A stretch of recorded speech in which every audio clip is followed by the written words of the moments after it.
స్వామీజీ ఇచ్చిన నిమ్మకాయతో ఆత్మగా ఉన్న కావేరిని చూసి గుండె పగిలే నిజాలను తెలుసుకున్న నాగవల్లి అసలు ఇదంతా ఎలా జరగబోతుందనేది ఈ వీడియోలో తెలుసుకుందాం. ఇక శ్రేయ అలాగే లోహితాతో ఇక కావేరి అయితే ఒక ఆట ఆడుకుంటుంది. అప్పుడే నాగవల్లికి వచ్చి, ఆంటీ, మీకు మేము చెప్పేది అబద్ధం కావచ్చు, మీరు నమ్మకపోవచ్చు, కానీ నిజం ఆంటీ, ఏదో తెలియని దుష్టశక్తి ఉంది మన ఇంట్లో. ప్రతిరోజు కూడా మాకు కంటి మీద కునికి ఉండడం లేదు. అసలు మీకు కనిపించిందో లేదో మాకు తెలియదు, కానీ మాకు మాత్రం చాలా భయంగా ఉందంటే. చెప్పు శ్రేయ, అలాగా ఉండిపోతావేంటి అని అడుగుతూ ఉంటుంది శ్రేయాని కూడా. లోహిత అయితే, అవునత్తయ్య, నాకు కూడా ఆ దెయ్యం కనిపిస్తుంది. ఎవరినైనా మీరు మంత్రగాడిని పిలిపించి ఆ దెయ్యాన్ని ఇంట్లో నుంచి వెళ్ళగొట్టింది అత్తయ్య అని అంటూ ఉంటుంది శ్రేయ కూడా. అప్పుడే ఇక నాకి ఇలా జరుగుతుందేమో అని నేను అనుకుంటున్నాను, కానీ శ్రేయకి లోహితకి కూడా అలాగే జరుగుతుంది. అసలు ఎవరో మొత్తానికి దుష్టశక్తిలాగా మా ఇంట్లో తిరుగుతున్నారు, ఎవరై ఉంటారు అని ఆలోచిస్తూ ఉంటుంది. అలా ఆలోచిస్తూ ఉండగానే అప్పుడే ఇక గురువుగారు అయితే గుర్తుకొస్తారు. ఇక గురువుగారి దగ్గరికి వెళ్తుంది నాగవల్లి. గురువుగారి దగ్గరికి వెళ్ళిన తర్వాత, మీ ఇంట్లో దుష్టశక్తి ఉందో లేదో తెలుసుకోవాలంటే మీరు నేను చెప్పిన స్వామీజీ దగ్గరికి వెళ్ళండి అని ఇక గురువుగారు అయితే చెప్తారు. అప్పుడే ఇక చెప్పంగానే, ఏ స్వామీజీ దగ్గరికి? మేము తప్పకుండా వెళ్తాను అని ఒక్కతే తను నాగవల్లి అయితే స్వామీజీ దగ్గరికి వెళ్తుంది.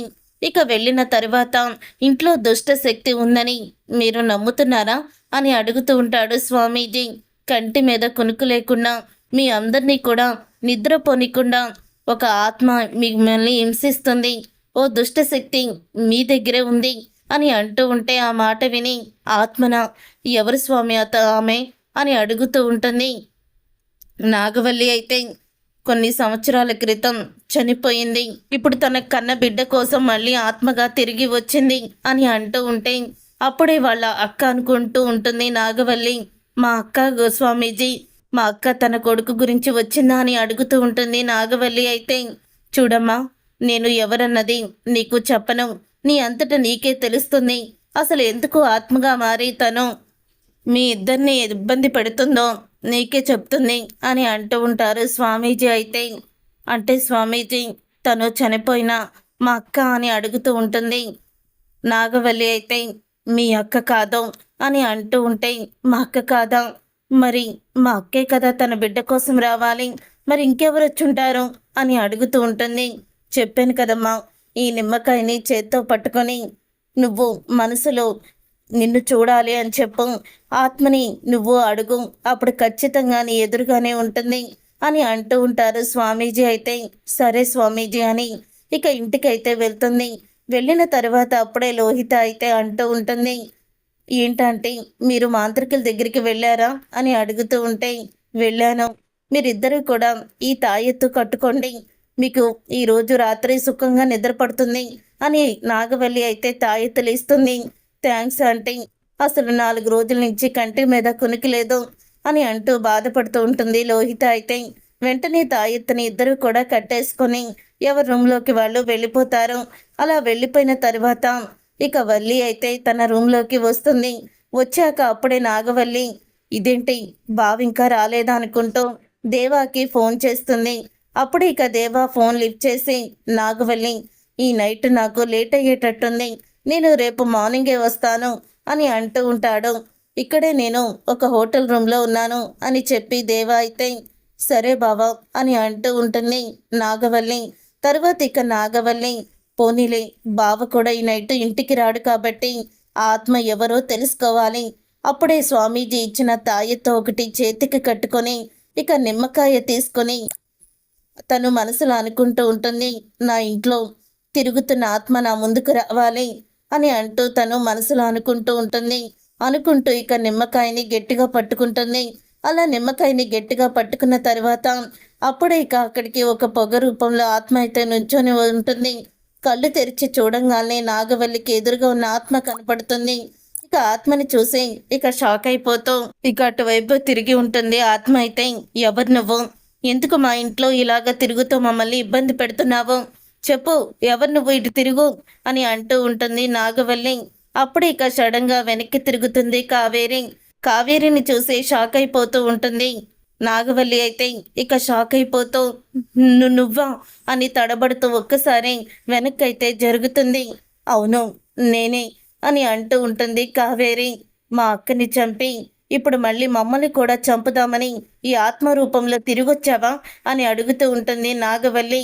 నా కూతుర్ని మీరు పెడుతున్న ఇబ్బందులను చూసి నా కూతురికి అండగా నిలబడాలని వచ్చాను. నా కూతుర్ని అల్లుణ్ణి ఒకటి చేయడానికి వచ్చాను అని అంటూ ఉంటుంది కావేరి అయితే. అంటే నా కొడుకుని కూడా నువ్వు వదలడం లేదన్నమాట అని అనగానే, నేను వదలకపోవడం ఏంటి? వాళ్ళిద్దరూ ప్రేమించుకున్నారు, పెళ్లి చేసుకున్నారు, దాంట్లో తప్పేముంది అని అంటూ ఉంటుంది కావేరి అయితే. నీ కూతుర్ని నా కోడలుగా ఒప్పుకోవడం ఏంటి? మా అక్కని అన్యాయంగా పొట్టను పెట్టుకున్న నీ కూతుర్ని నా కోడలుగా ఎలా ఒప్పుకుంటాననుకుంటున్నావు? చచ్చినా కూడా నేను ఆ పని చేయను అని అంటూ ఉంటుంది నాగవల్లి అయితే. మీ అక్కని నేనే చంపానని నీ దగ్గర సాక్ష్యం ఉందా అని అడుగుతూ ఉంటుంది కావేరి అయితే. ఆత్మలో ఉన్న కావేరి అప్పుడే ఇక అంటూ ఉంటుంది నాగవల్లి, నా దగ్గర సాక్ష్యాలు లేవు, మా బావ చెప్పాడు అని అంటూ ఉంటుంది నాగవల్లి. మీ బావ చెప్పిన ప్రతి మాటకి నువ్వు ఏమీ అనకుండా తల ఆడిస్తున్నావు కాబట్టి మీ బావ నీకు అన్ని అబద్ధాలే చెప్పాడు, నింద నా మీద వేసి చివరికి నా జీవితాన్ని నాశనం చేశాడు అని అంటూ ఉంటే, ఏంటి నువ్వు కూడా మీ ఆయనలాగే నాతో కథలు చెప్తున్నావా కథలు అని అంటూ ఉంటుంది నాగవల్లి. నేను చెప్పేది కథ కాదు, నిజం. మీ బావ ఆస్తి కోసమే మీ అక్కని చంపేశాడు. మీ అక్కని తల మీద కొట్టి, లేకపోతే కత్తితో పొడుచు కాదు, జ్యూస్లో ప్రేమగా జ్యూస్ కలిపినట్టు నాటకమాడి ఆ జ్యూస్లో విషాన్ని కలిపి ఇచ్చేశాడు. ఆస్తి మొత్తం కూడా తన సొంతం చేసుకున్నాడు అని అంటూ ఉంటుంది కావేరి అయితే. ఆ మాట విని, అబద్ధం, మా బావ అలాంటి వాడు కాదు అని అనగానే, మీ బావకి డైరీ రాసే అలవాటు ఉంది కదా అని అంటూ ఉంటుంది కావేరి. అవును, ఏది మర్చిపోయినా ఈరోజు తనకి జరిగిన ఒక ఇంపార్టెంట్ విషయం అయితే మర్చిపోవడం అని అంటూ ఉంటుంది నాగవల్లి అయితే. సరే, వెళ్ళి మీ బావ పాత డైరీలు ఉంటాయి కదా, ఒకే చోట పెడతావు కదా, నువ్వు వెళ్ళి చూడు, దాంట్లో మీ బావ రాసుకున్నది నీకు తెలుస్తుంది. అప్పుడు నేనెందుకు ఇలా చేస్తున్నానో నీకు పూర్తిగా అర్థమైపోతుంది అని అంటూ ఉంటుంది కావేరి. తర్వాత ఇక నాగవల్లి అయితే కావేరి చెప్పినట్టే దేవా డైరీలు, పాత డైరీలన్నీ కూడా వెతుక్కొని ఇక తన ముందైతే పెట్టుకుంటుంది. ఎప్పుడైతే వాళ్ళ అక్క చనిపోయిందో అప్పుడే ఇక ఆ రోజు నుంచి ఇక డైరీని అయితే చాలా రోజులు రాయలేదు దేవా. తర్వాత రాశాడు, మొత్తానికి నేను పార్వతిని చంపేశాను. ఎన్నో రోజుల నుంచి నేను ఆస్తి మొత్తం నా పేరు మీద రాయించుకోవాలని చూస్తున్నాను. కానీ ఈ పార్వతి వాళ్ళ నాన్నొచ్చి పార్వతి ఆస్తిని మొత్తం కూడా మేడీ పేరు మీద రాసేశాడు. మేడీ పేరు మీద రాసేస్తే నాకు ఖర్చు పెట్టుకోవడానికి డబ్బులు ఎక్కడివి? ఆ ఆస్తి కోసమే కదా నేను ప్రేమించి పెళ్లి చేసుకున్నాను పార్వతిని. ఆస్తి నాకు దక్కకపోతే ఇంకెందుకు అని అనుకుంటూ నేనే పార్వతిని చంపాను.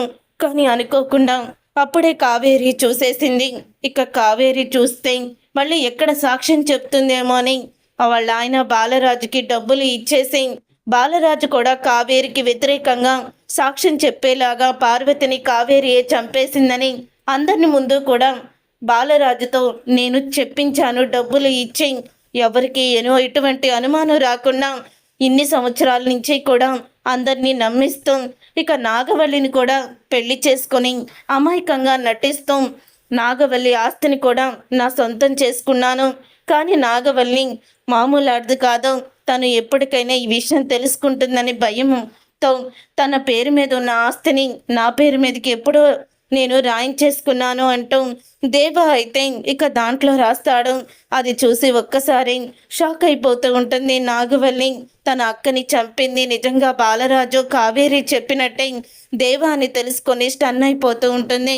చూసారుగా ఫ్రెండ్స్, రాబోయే కథలో ఖచ్చితంగా ఇలాగే జరగబోతుంది. మరి ఇలాగే జరగాలని మీరైతే కోరుకుంటున్నారా?